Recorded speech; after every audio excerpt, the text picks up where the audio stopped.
유가증권 시장에서는 어제 금융 투자를 중심으로 한 기관이 강하게 샀었는데 오늘 이 매수세가 실종이 되면서 외국인의 매수 그리고 개인의 매도 이렇게 거래소는 구성이 되고요. 코스닥에서 외국인 기관 쌍끌이 매도인데 특히나 외국인의 매도가 거칠게 나옵니다. 개장한 지 1시간 안 됐는데 거의 800억 정도 집중되고 있는 모습입니다. 다만 외국인 선물에선 또 사고 있어가지고요.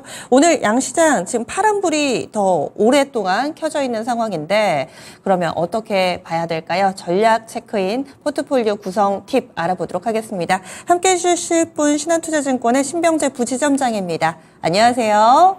네, 안녕하세요. 예, 그래도 이번 주는 조금씩 반등을 하는 주간인데요. 지금까지 흐름은 어떻게 보시나요? 네, 미국 시장이 신고가 부근에 도달을 하게 되면서 우리 국내 시장도 조금은 좀 회복하는 이런 모습을 좀 보여주는 것 같습니다. 오늘은 조금 파란불 켜고 있어서 조금 불안한 이런 부분도 조금 있을 텐데요. 어쨌든 최근 시장 한번 살펴보면 뭐 2차 전지라든지 반도체 종목들뿐만 아니라 오늘 같은 경우는 자동차 섹터까지 반등에 나와주면서 전반적으로 골고루 수완매가 되는 이런 분위기가 좀 있는 것 같습니다. 미국 쪽 같은 경우는 금리에 대한 이런 부분이 계속적으로 이제 반복해서 나오고 있는데요. 금리 인상 사이클에 대한 이런 종료 부분도 얘기가 많이 나오게 되었고요. 얼마 전 소비자 물가지수 또는 생산자 물가지수가 발표되면서 인플레이션에 대한 둔화 안도감이 작용을 좀 하게 된 것 같습니다. 나스닥 지수 같은 경우는 8월 1일 이후에 이런 최고가를 터치하는 모습을 보여주고 있고요. 다우 지수나 또는 S&P 500 지수 같은 경우도 자신감 있게 올라가고 있는 모습이다라고 보시면 될 것 같습니다. 그에 따라서 국내 이런 반도체 투자 심리도 회복이 된 모습인데요. 그렇지만 미국과는 조금은 다르게 이런 실적적인 부분들이 발목을 조금씩 좀 잡으면서 큰 폭의 상승보다는 조금은 점진적인 상승을 하면서 상승을 하고 있다라는 이제 분위기를 잡으시면 될 것 같습니다. 그래서 산타 랠리는 이미 시작이 되었다. 연말리는 이미 시작되었다 이런 분위기가 좀 많고요. 거기에 대한 이런 배경에는 인플레이션에 대한 둔화 그리고 금리 인상 사이클에 대한 종료 이런 것들이 많이 작용을 하고 있습니다. 추가적으로는 미국의 이런 셧다운 문제까지도 잘 해결이 되었기 때문에 지금의 상황에서는 악재보다는 또 호재가 많은 상황이어서 시장을 조금은 긍정적으로 바라보는 시선이 필요할 것 같다는 의견 드리겠습니다.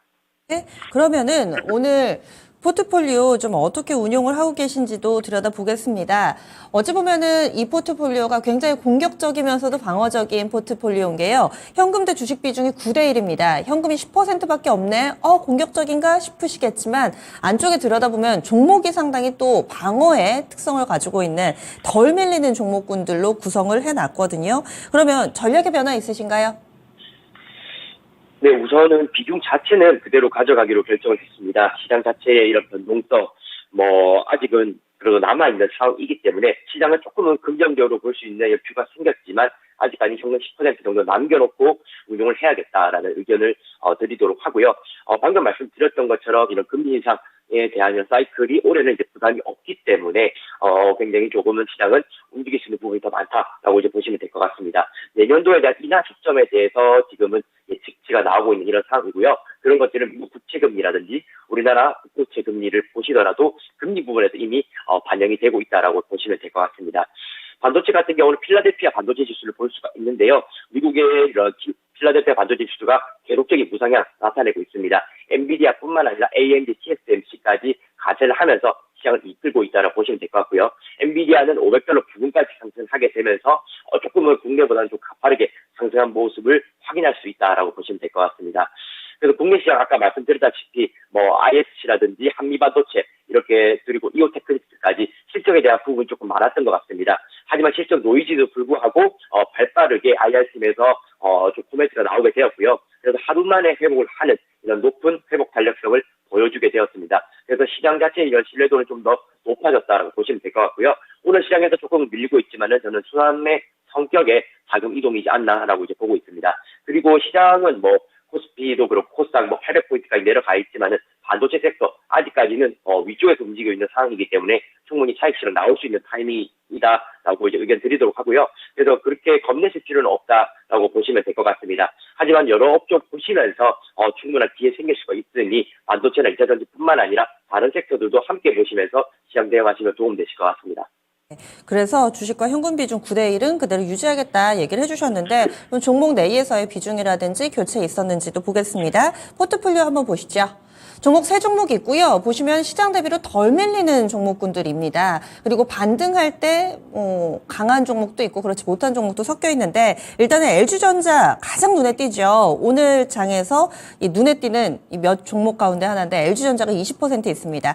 파마리서치가 좀 아쉽습니다. 9월 초에 사가지고 이 종목이 조금 손실 구간 20% 있고 주성엔지니어링은 연일 신고가를 쓰던 종목인데 이 종목이 50% 비중을 강하게 실어가지고 포트폴리오의 중심을 잘 잡아주고 있습니다. 오늘 LG전자 이슈 나왔고요. 주가도 반응하고요. 상당히 크게 오름세 나타내고 있습니다. 어떻게 보고 계시는지 그리고 향후의 대응 전략 알려주시죠.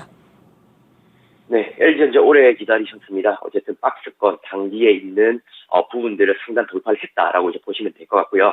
모멘텀도 확인이 되었습니다. 미국 전기차 충격이 시장 진출을 본격화한다는 이런 내용이 발표가 되었는데요.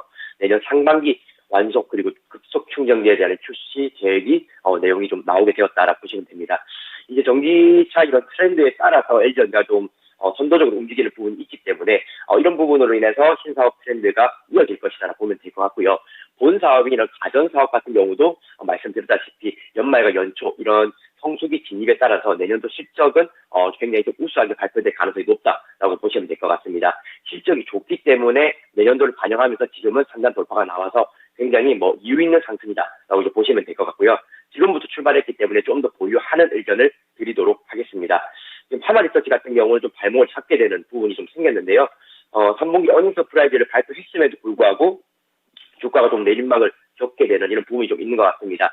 실적적인 부분 좀 보게 된다면은 미주란이라든지 콘주란 이렇게 의료기기 부분의 고성장은 여전한데 아직까지는 심리 부분이 해소가 되지 못한 부분이 좀 안타까울 것 같습니다. 전망에 있던 이런 대장주 역할에서 원택이 지금 8,000원대까지 내려오게 되면서 함께 동반 하락하는 이런 부분을 조금 볼 수가 있는데요. 아무래도 섹터에 관련된 이런 심리적인 부분이 해소가 되지 않는다라면은 조금은 시간이 걸릴 수 있는 점이 있다라고 보시면 됩니다. 하지만 그런 심리 부분을 제외하고 회사만 놓고 본다면은 아직까지 모멘텀이나 펀더멘털 같은 경우는 굉장히 우수한 기업이기 때문에 파마리서치도 내년까지 바라볼 수 있는 그런 부분이 있다라고 의견 드리도록 하고요. 지금 50% 비중이 주성 엔지니어링 한번 보겠습니다. 오늘은 조금 차익 실현 매물이 나오고 있습니다. 아무래도 38,000원까지 터치를 했다가 지금은 차익 실현 매물을 겪게 되는데요. 당연한 수준이다라고 보고 있습니다. 최근에 이런 코스닥, 코스피 이렇게 지수 조정에도 불구하고 신고가를 나타냈다는 것은 굉장히 고무적인 이런 상황인데요. 만약에 지수가 다시 회복되는 가도가 된다라면 이런 종목들이 더 빠르게 치고 갈 수 있다라고 보고 있습니다. 지난주에도 제가 앞자리를 한번 바꿔볼 수 있지 않을까라고 했는데요. 저는 이렇게 내심 이번 주에 그런 내용을 좀 볼 수 있지 않을까라고 생각했는데 어쨌든 이제 지금은 조정이 들어가서 3만원대, 5천원대에 좀 주저앉은 이런 모습입니다. 하지만 정상적인 조정이기 때문에 당연히 좀 홀딩 하셔야 된다고 보고 있고요. 지금 핏포트 안에서도 50% 정도 차지하고 있어서 수익률에는 굉장히 큰 도움이 되고 있습니다. 그래서 주성 엔지니어링은 SK 하이닉스와 함께 같이 보셔야 되는 종목 중에 하나다라고 말씀드리겠습니다. 네, LG전자, 주성 엔지니어링 여기서 수익 잘 내고 계십니다. 그러면요, 이렇게 세 종목 그대로 홀딩하고 또 종목을 교체를 하신다거나 아니면은 지금 매수해 볼까 관심 갖고 계신 종목 있으세요? 네, 조금은 또 대형 종목 중에 하나인데요. 아마 보시는 분도 있겠지만은 그렇게 많지는 않을 거라 보고 있습니다. 오랜만에 항공주 한번 말씀드리도록 하고요. 대한항공 최근에 조용히 바닥에서 올라오고 있는 부분이 있습니다. 아무래도 유가에 대한 부담이 약화되면서 항공주에 대한 수요가 좀 더 늘어나고 있다고 보시면 될 것 같고요. 항공주는 어쨌든 유가는 뗄래야 뗄 수 없는 그런 부분이 있다고 보고 있습니다. 얼마 전에 유가 부담이 생겼을 때는 계속적인 신저가를 나타내다가 유가에 대한 부분이 어느 정도 완화가 되니 바로 반등에 나서는 이런 부분이 있습니다. 대한항공뿐만 아니라 글로벌적으로 보더라도 유나이티드 항공이라든지 델타 항공 또는 또 여객선 관련된 이런 카니발까지 상승하는 모습을 보셨을 텐데요. 이렇게 기름과 연동된 이런 부분 같은 경우는 잠시 계절적으로 한번 또 타이밍을 노려볼 수 있는 그런 부분도 있다라고 생각합니다. 어쨌든 연말과 연초 이렇게는 국제 여객에 대한 수요도 증가할 수 있는 부분이 있기 때문에 실제적으로 모멘텀도 있는 부분이 있습니다. 그래서 유가 하락 반영과 국제 여객 수요 계속적으로 증가한다는 뉴스 보시게 된다면은 대한항공도 눈여겨보시는 게 수익률 포트에 좀 도움이 되실 것 같습니다. 네, 그러면 대한항공을 사면서 주식 100%의 가능성도 열어놓으신 거세요? 아니면은 종목을 좀 비중을 줄인다거나 혹은 좀 교체 가능성도 있는 건가요? 네, 주성 엔지니어링이 4만 원 이상의 터치를 하게 된다면 비중은 조금씩 줄여나갈 것입니다. 아무래도 좀 싸게 매수를 해놨던 부분이 있기 때문에 그 부분을 조금 돌려서 대한항공 생각하고 있습니다. 알겠습니다. 이 부분도 참고해 볼게요. 말씀 고맙습니다. 네, 감사합니다. 예. 확실히 이 시간 함께하는 또 실제 필드에서 활약을 하고 있는 우리 고수들은 어려운 장세 여러 가지 솔루션을 가지고 다 수익을 내고 있습니다. 신병재 부지점장의 포트폴리오도 안정적인 수익을 IT 쪽에서 챙기고 있는데요. 주성 엔지니어링 오늘 주가는 다소 좀 밀리면서 35,000원대 기록하는데 앞자리 바꾸면 4만 원대 가면은 수익을 일정 부분 챙겨서 대한항공으로 비중을 또 옮길 계획까지 가지고 있습니다. 포트폴리오 다시 한번 정리해 보겠습니다. 그래서 현재는 세 종목으로 구성이 되어 있습니다. 주성 엔지니어링 50% 있고요. 오늘 잘 가는 LG전자 20%, 파마리서치는 다소 좀 부진하기는 한데 일단은 홀딩입니다. 20% 비중, 현금 10% 포트폴리오 유지합니다. 이렇게 해서 저희 준비한 내용 모두 전해드렸습니다. 다양한 투자 판단에 대한 도움 말씀드렸고요. 종목의 상승 하락을 보장하지는 않습니다. 함께해 주신 여러분 고맙습니다.